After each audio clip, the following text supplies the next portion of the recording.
What's up, guys, and welcome back to my reading journey. Hope we're all doing absolutely fantastic. And today, as usual, we're gonna continue the book by Cicero on the ideal orator. It's gonna be the 90th part of the first book, so let's get started.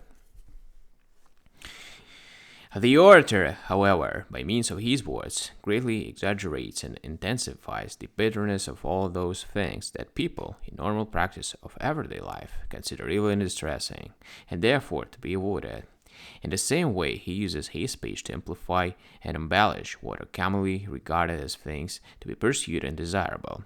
He wants to avoid appearing to be a sage among fools, for then his audience will consider him a pedant or some sort of Greek, or else, even if they might mightily approve of the orator's talent, they will admire his wisdom, but resent being fools themselves. Instead, he ranges over human minds, probing the way they think and feel without needing the definitions of the philosophers, nor does he inquire in his speeches whether the highest good resides in the soul or the body, whether it must be defined in terms of virtue or pleasure, or whether these two can be combined and linked together, or whether, as some have thought, nothing can actually be known for certain, nothing can be clearly grasped and perceived. I admit that the teaching of such questions is vast and complex, and that the theories about them are numerous, rich, and varied.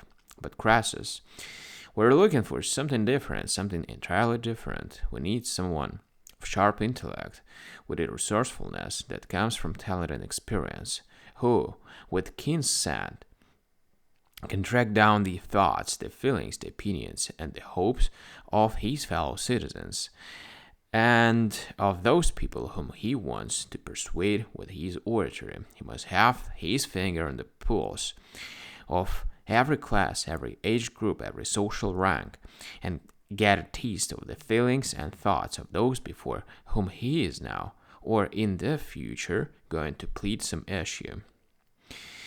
As to the writings of the philosophers, let him reserve those for times of rest and relaxation, such as we are now enjoying at this discount villa, so that he might not be tempted to borrow from Plato, if he should at some time be required to speak about justice and loyalty. For Plato, when he thought fit to express these concepts in words, fashioned on paper a completely new society. Apparently, his view of what ought to be said on the question of justice was completely at odds with everyday life and with the normal character of human societies. Alright, guys, so we've done with another part, and as usual, we're going to continue tomorrow next one. So thank you, see you, and bye.